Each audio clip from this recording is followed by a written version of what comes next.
No, Marcus, please. The words tear from my throat like broken glass as the white van idles in our driveway, its engine humming like a mechanical vulture waiting to feast on my sanity. 2 orderlies in crisp uniforms grip my arms with the practiced efficiency of men who've dragged countless women from their homes, and I thrash against their hold until my bare feet scrape raw against the concrete. I'm not crazy. Sarah is alive. She's standing right there behind you. But Marcus just watches with those cold, calculating eyes I once thought held love for me, his arm protectively wrapped around the woman he told the entire world was dead 6 months ago. Sarah smiles at me over his shoulder, a victorious, cruel smile that cuts through my soul like a blade, perfectly positioned so that only I can see her face while everyone else sees Marcus grieving alone. She's gotten so good at this game, hasn't she? Hiding in plain sight while I look like the delusional wife who can't accept her husband's loss. The delusions are getting worse, Marcus tells the medical staff with perfect clinical detachment, his voice carrying that tone he uses when he's explaining a complicated case to his colleagues. He signs papers on a clipboard as if he's ordering groceries instead of signing away his wife's freedom, his life, her entire existence. She's been having violent episodes lately, talking to people who aren't there, insisting that my deceased wife, Sarah, is somehow still alive and living in our home. I want to scream that she is living in our home, that she never died in that car accident he staged so perfectly, that she's been hiding in our basement for months while he gaslit me into believing I was losing my mind. But who would believe me? The grieving widower who remarried too quickly, or the unstable second wife who clearly can't handle her husband's past? The van doors slam shut with the finality of a coffin lid, and I'm trapped in white padding and metal bars, my wedding ring catching the afternoon light as I press my palms against the small window. I watch my house, our house, disappear behind us as we drive toward what I know will be my personal hell. The last thing I see is Sarah stepping out onto our front porch, no longer hiding, waving goodbye with my favourite coffee mug in her hand. 3 years. 3 endless years I endure in that place where hope goes to die. The electroshock therapy comes first, bolts of lightning through my brain that scramble my thoughts until I can barely remember my own name, let alone the truth about Sarah. Then the medications, cocktails of chemicals that turn my mind to fog, making me compliant and drowsy and easier to manage. The doctors nod sympathetically during our sessions while writing down every word I say as proof of my deteriorating mental state. "Tell me about Sarah again, Eleanor," Dr. Patterson would say, in that condescending tone reserved for the truly hopeless cases. "You still believe your husband's first wife is alive?" And I would tell him, again and again, about the woman living in my house, about the conspiracy to have me committed, about Marcus's plan to be rid of his inconvenient second wife. Each time he would scribble notes about persistent, delusional thinking and recommended extended treatment. Each time a piece of my soul died a little more. The other patients became my only companions in that sterile white prison. There was Maria, who insisted the government was reading her thoughts through the television. David, who believed his reflection was trying to escape from mirrors. And me, the woman who claimed her husband's dead wife was very much alive and plotting against her. We were the broken toys nobody wanted anymore, discarded and forgotten. I tried to escape twice in those 3 years. The first time, I made it to the parking lot before the orderlies tackled me to the ground, my hospital gown tearing as they dragged me back inside. The punishment was a week in solitary confinement, where the walls pressed so close I could touch both sides with my arms outstretched. The second time, I barely made it past the front door before they caught me. That time, they increased my medication dosage until I could barely keep my eyes open. Marcus visited exactly 3 times in those 3 years. Each visit was perfectly orchestrated. arriving with flowers and tears, playing the role of the devoted husband who just couldn't bear to see his wife this way. He would hold my hand while I begged him to listen, to believe me, to remember that Sarah was alive and they were destroying me together.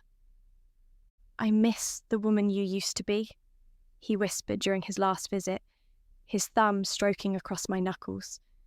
"Before the paranoia took over, before you started seeing things that weren't there. I've tried to help you, Eleanor, but the doctors say you're not responding to treatment." Sarah stood in the corner of the visiting room during that conversation, invisible to everyone but me, filing her nails with a satisfied smirk. She had won completely, and we both knew it. I was trapped in this place forever, while she lived freely in my house, sleeping in my bed, wearing my clothes, being the wife Marcus had always wanted. The end came on a Tuesday morning in November, 3 years and 2 months after they brought me to this place. I was found in my room, still and pale, the medications finally claiming their victory over my broken heart. The official cause of death was cardiac arrest brought on by psychiatric medication complications, but I knew the truth. I had died of a broken spirit, of being gaslight into insanity, of loving a man who was capable of such calculated cruelty. I remember floating above my body as the orderlies covered me with a white sheet, feeling oddly peaceful for the first time in years. No more electroshock therapy, no more medications, no more pretending to be crazy when I was the only sane person in this entire nightmare. Death felt like waking up from the worst dream of my life. The funeral was small and poorly attended.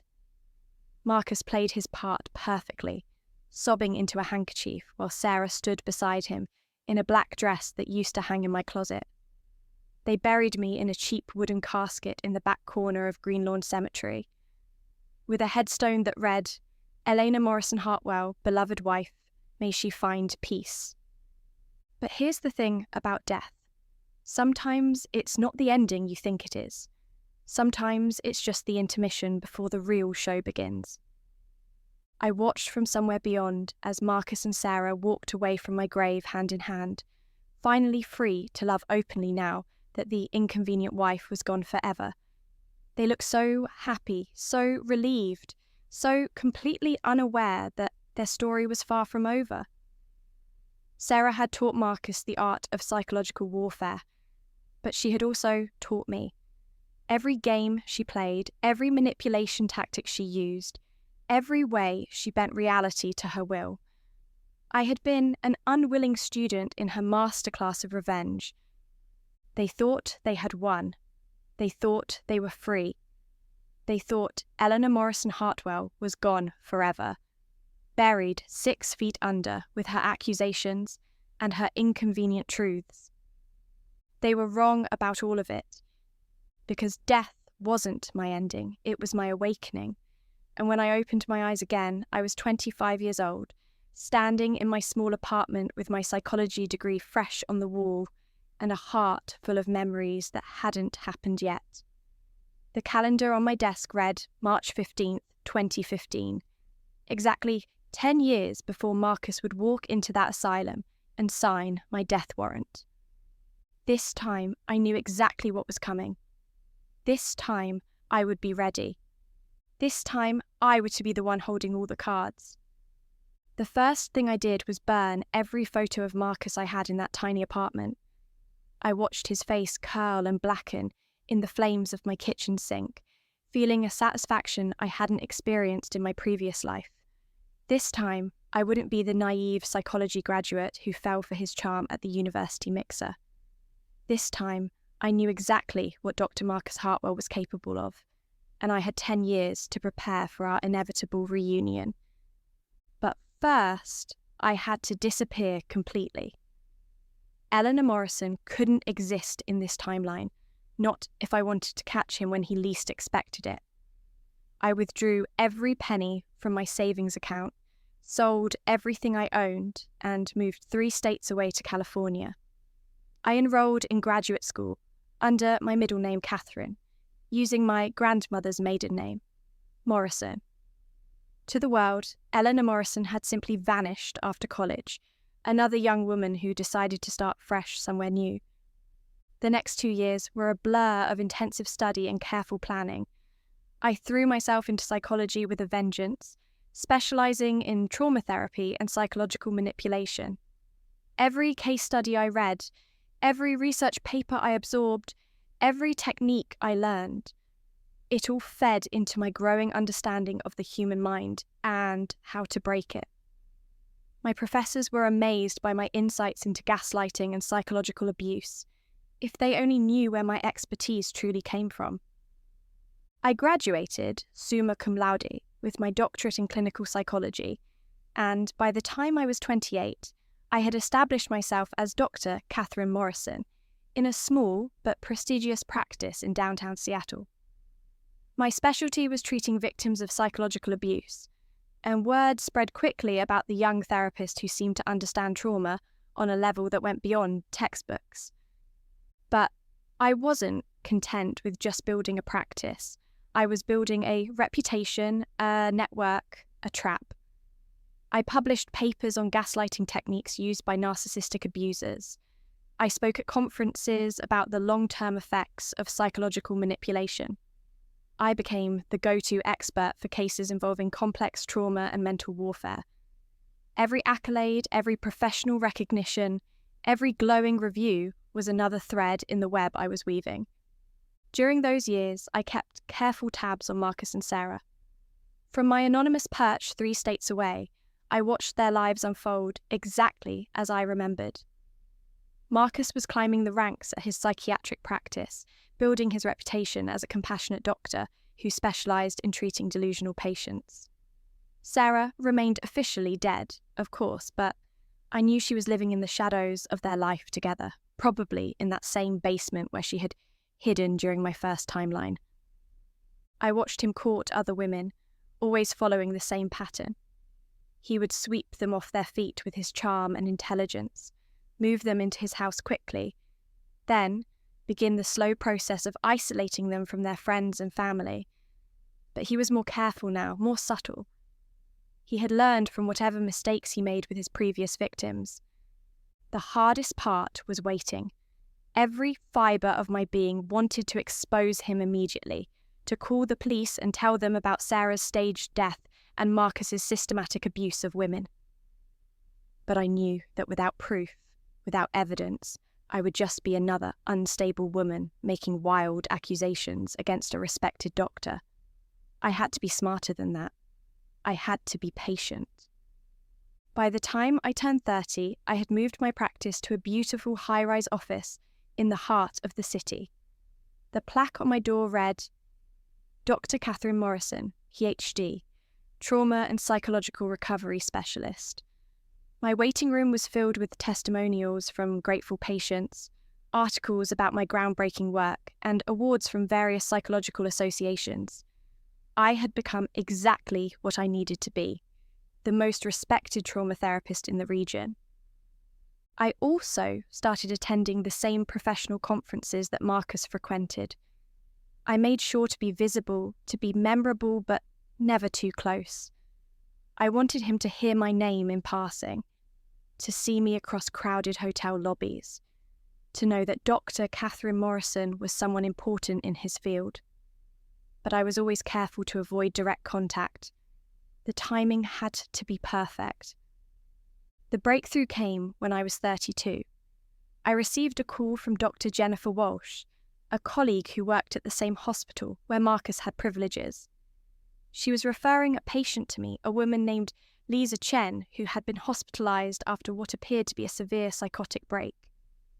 "It's the strangest case, Catherine," Jennifer explained over coffee in my office. "She keeps insisting that her boyfriend's ex-girlfriend is alive and living in their house. She's convinced there's a conspiracy to have her committed. The boyfriend is Dr. Marcus Hartwell. You might know him. He's quite respected in psychiatric circles. He's been so supportive throughout this whole ordeal, but the patient is completely fixated on these delusions. My blood ran cold as I listened to Jennifer describe Lisa's symptoms.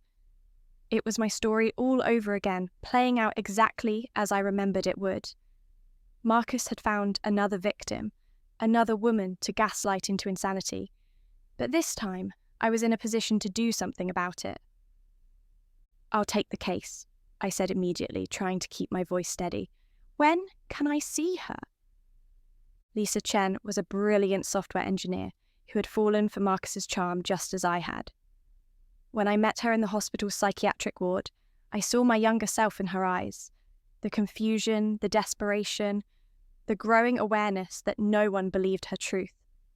She was 2 months into the same nightmare I had lived through. "Dr. Morrison," she whispered when I introduced myself, gripping my hand with surprising strength. "Please, you have to believe me. I'm not crazy. His ex-girlfriend didn't die in that car accident.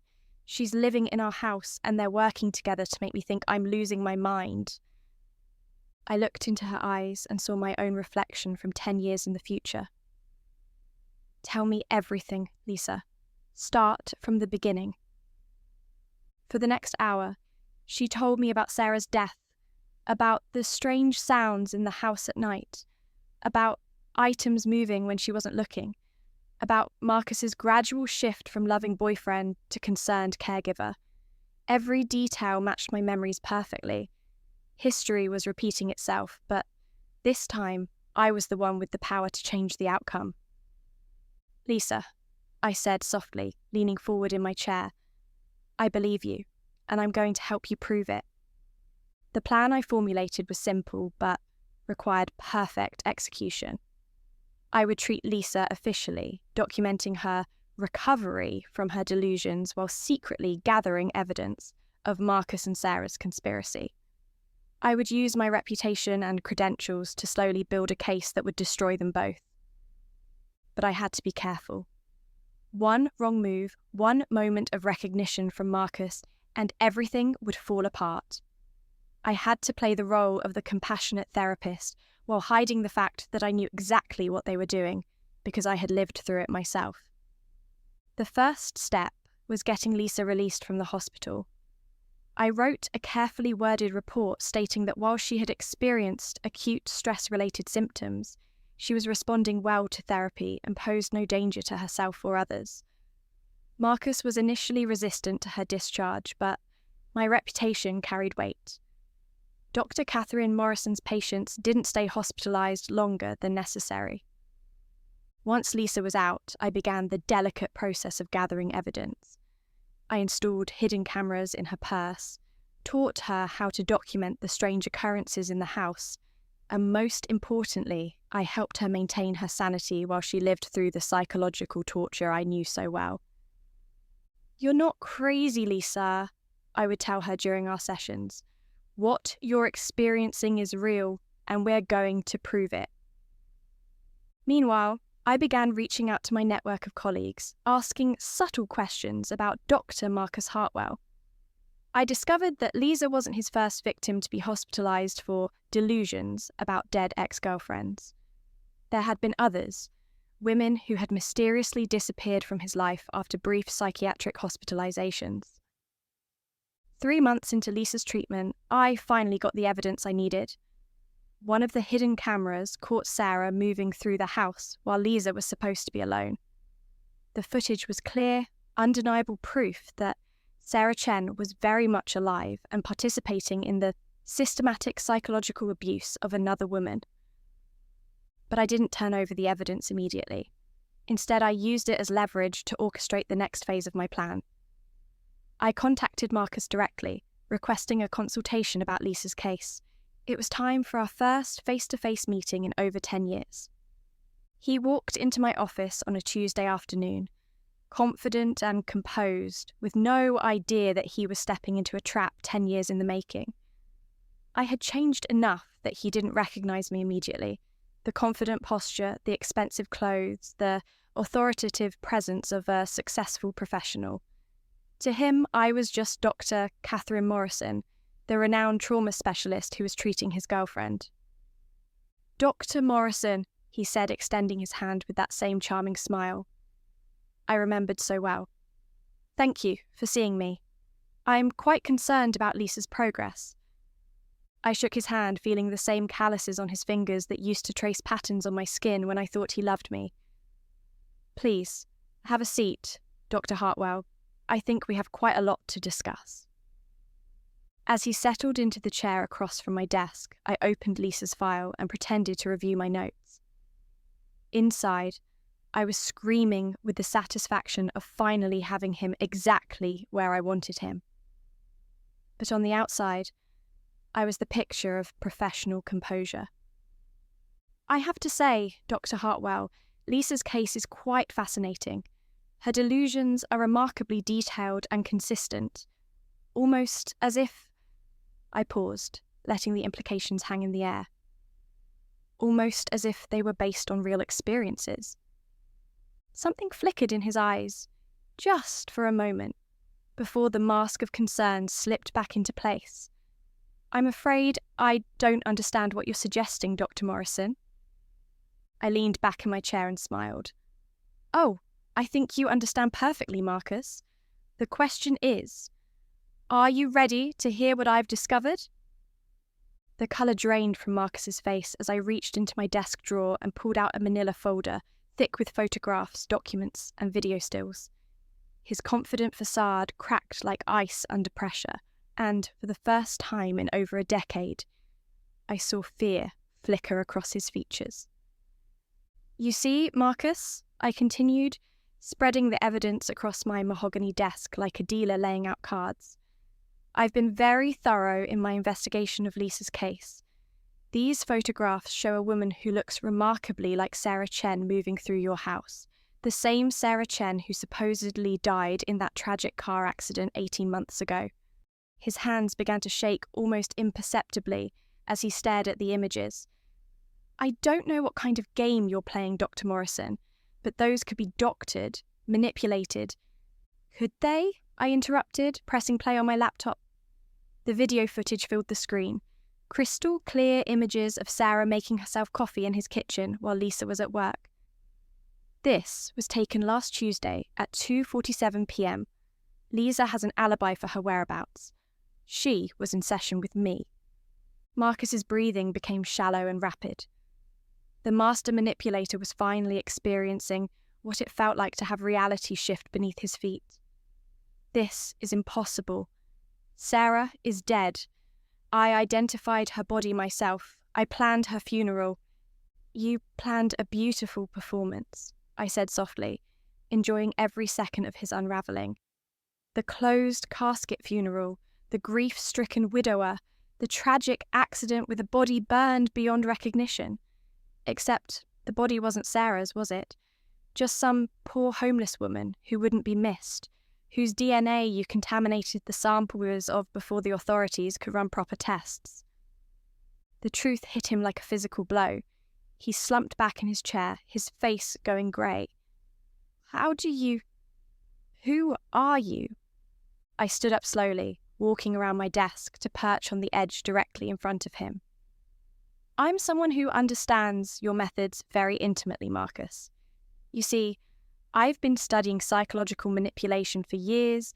I've interviewed dozens of your victims. Yes, I found them all. Jennifer Walsh in Portland, Maria Santos in Denver, Amanda Foster in Chicago, all hospitalized for delusions about dead ex-girlfriends, all mysteriously recovered after being medicated into submission or permanently silenced. His eyes widened with genuine terror now. You can't prove any of this. You're as delusional as they were. Am I? I reached for my phone and dialed a number.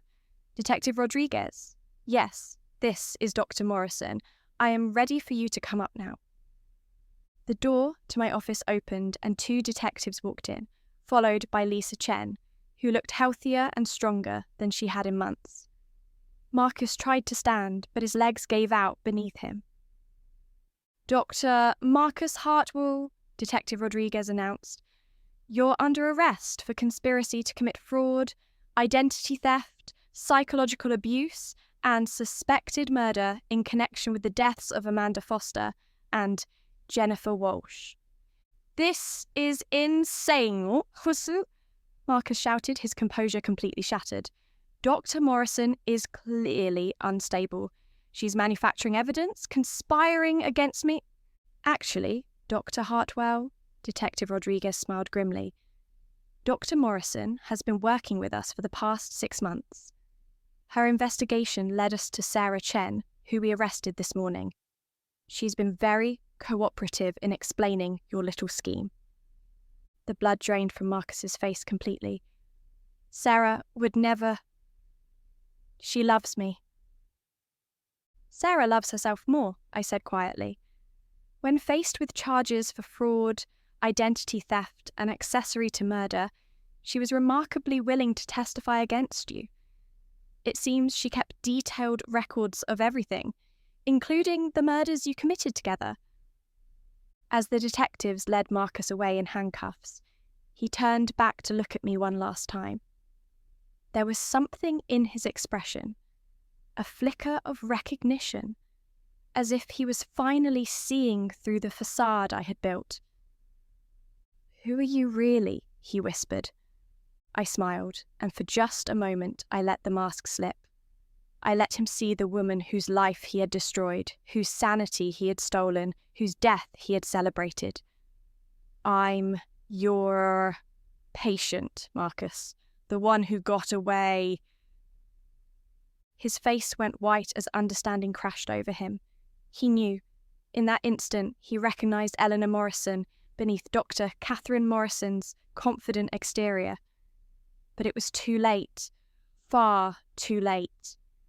3 months later, I sat in the witness stand at Marcus's trial, delivering testimony that would ensure he spent the rest of his life in prison. The media had dubbed it the dead girlfriend conspiracy, and the story had captivated the nation. A respected psychiatrist who systematically drove women insane by faking his ex-girlfriend's deaths, then having his victims committed when they discovered the truth. Sarah's testimony was the nail in his coffin. She detailed everything: how they had killed Amanda Foster when she got too close to the truth, how they had staged Sarah's own death to escape suspicion, how they had perfected their psychological torture methods on victim after victim. She painted Marcus as the mastermind, herself as merely a manipulated accomplice. The jury believed her performance completely. Marcus, meanwhile, had suffered a complete psychological breakdown. The man who had spent years driving others insane had finally experienced madness himself. During his testimony, he ranted about dead women coming back for revenge, about doctors who couldn't be trusted, about conspiracies and psychological warfare. The irony was delicious. Everything he said was true, but it sounded exactly like the ravings of a madman.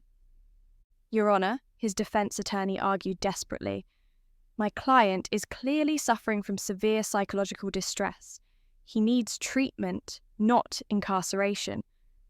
But the judge was unmoved. Dr. Hartwell has been evaluated by multiple psychiatrists and found competent to stand trial. His claims of conspiracy and revenge from beyond the grave are clearly attempts to escape responsibility for his crimes. Marcus received 4 life sentences without the possibility of parole, as they led him away to spend the rest of his life in a maximum security psychiatric prison. I felt a satisfaction deeper than anything I had ever experienced. He would spend his remaining years in a place very much like the asylum where I had died, medicated, isolated, and completely powerless. But my revenge wasn't complete yet. 6 months after the trial, I received a call from the warden at Riverside Correctional Facility. "Dr. Morrison, we have a situation with inmate Marcus Hartwell. He's been requesting psychiatric treatment, specifically asking for you. He claims you're the only therapist who can understand his condition." I smiled as I hung up the phone. Of course he was asking for me. The psychological torment I had designed was working perfectly. In prison, surrounded by the very kind of institutional control he had used to destroy others, Marcus was slowly losing his grip on reality. The guards reported that he talked to empty cells, claiming dead women were visiting him at night. He had become paranoid, suspicious of everyone around him, convinced that his food was being poisoned and his mail was being monitored. Everything I had experienced in that asylum, he was now living through in prison. The perfect, poetic justice.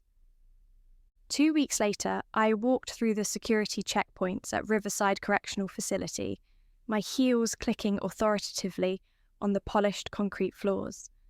I was dressed in my finest professional attire, a charcoal grey suit that spoke of success and authority. My briefcase contained notebooks, pens, and recording equipment. To the guards, I was Dr. Catherine Morrison, the renowned trauma therapist coming to evaluate a former colleague who had suffered a tragic breakdown. Only I knew the truth about what this visit really was. Marcus was brought into the small consultation room in shackles, his orange jumpsuit hanging loose on his diminished frame. The confident, charming man I had once loved was gone, replaced by someone hollow-eyed and trembling. His hair had gone grey. His face was gaunt and his hand shook with a constant tremor. "Dr. Morrison," he whispered as the guards secured him to the chair across from me. "You came. I knew you would understand. You're the only one who believes me." I set up my recording equipment with deliberate precision, letting the silence stretch between us. When I finally spoke, my voice was calm and professional. "Hello, Marcus. I understand you've been having some difficulties adjusting to your new environment." "They're here," he said urgently, leaning forward as far as his restraints would allow. The women from before. They visit me at night. Amanda, Jennifer, Maria, they all come to my cell. And there's another one, someone I can't quite see clearly.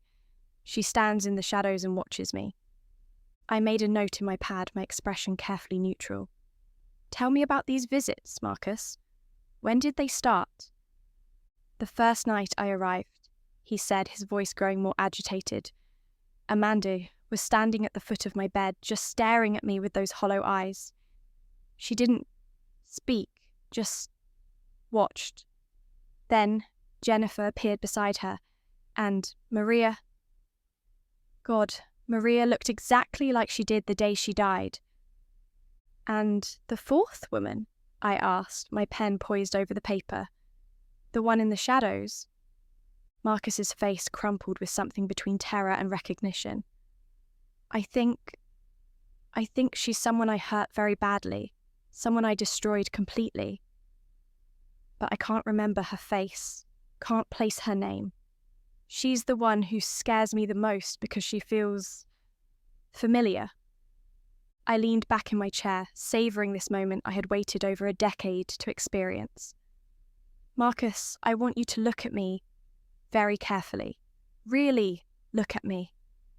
He raised his eyes to meet mine, and I let the professional mask slip away completely. I let him see the woman whose life he had stolen, whose death he had celebrated, whose revenge was finally complete. Recognition dawned slowly like a terrible sunrise across his features. "No," he breathed. "No, that's impossible. You're dead. I watched them bury you. I saw your grave." "Did you, Marcus?" I asked softly. "Or did you see what you wanted to see? Just like Lisa saw Sarah's ghost in your house. Just like all your victims saw things that couldn't possibly be real. According to you?" His breathing became rapid and shallow, panic setting in as reality crumbled around him.